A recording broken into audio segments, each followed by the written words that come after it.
میں خود لوگوں کو کبھی کبھی بتاتا ہوں کہ جب ہمارے حفظ کی دستار بندی ہو گئی، 7 حافظ تھے ہم لوگ خزدار میں، ہماری دستار بندی ہو گئی، 7 حافظ تھے، تو 7واں میں تھا، 6 ایسے تھے کہ سب کے نئے کپڑے تھے اور میں ایسا بدبخت تھا کہ میرے پرانے کپڑے تھے۔ لیکن پٹھان لوگ کہتے ہیں کہ داسات بہم تیر شے، یہ گھڑیاں بھی گزر جاتی ہے، اب کی بات نہیں کر رہا، اب تو کپڑے ہی کپڑے، اب کپڑے ہی کپڑے، اب تو مرید ہی مرید، اب تو مرید ہی مرید۔ اب اللہ نے ایسے دروازے کھول دیے، ایسے دروازے کھول دیے کہ واہ واہ،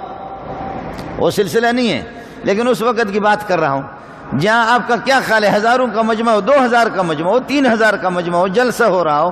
اور تمام جتنے بھی حافظ ہیں سب کے نئے کپڑے ہوں اور میرے پرانے کپڑے۔ جب دستار بندی ہو رہی تھی وہ بچے خوشیاں کر رہے تھے، ان کے عزیز و اقارب خوشیاں کر رہے تھے، میں خون کا آنسو اندر رو رہا تھا۔ وہ بچے خوشیاں کر رہے تھے، میں بھی تو ٹھیک ہے، میں بالغ نہیں تھا، میں چھوٹا تھا، لیکن میں دائیں بائیں تو دیکھتا تھا نا کہ سب کے نئے کپڑے ہیں، میرے کیوں نہیں ہیں۔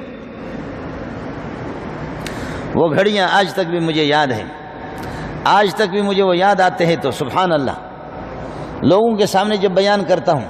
یہ تو میں ایک یتیم کی بات آپ سے عرض کر رہا ہوں۔ تو جیسے دستار بندی ہو گئی سب کے دستار اور سروں پر پگڑیاں رکھی گئی، ایک آدمی آیا روتے ہوئے آیا، اس نے مجھے اٹھا لیا، میرے سر پہ بوسہ لے رہا ہے، میرے ہاتھ پہ بوسہ لے رہا ہے، کہنے لگے کہ بیٹا تیرے نئے کپڑے کیوں نہیں ہیں؟ میرے پاس جواب نہیں تھا، بیٹا تیرے کیوں نئے کپڑے نہیں ہیں؟ میں نے جواب نہیں دیا، پھر بیٹا آپ کے کیوں نئے کپڑے نہیں ہیں؟ تو میرے آنسو آ گئے، وہ بھی سمجھ گئے، میں نے کہا میں یتیم ہوں۔ ویڈیو کے نیچے سبسکرائب کے بٹن پہ کلک کریں، بیل کے آئیکن پہ کلک کیجئے تاکہ ہر نئی ویڈیو کی نوٹیفیکیشن آپ کو مل جائے۔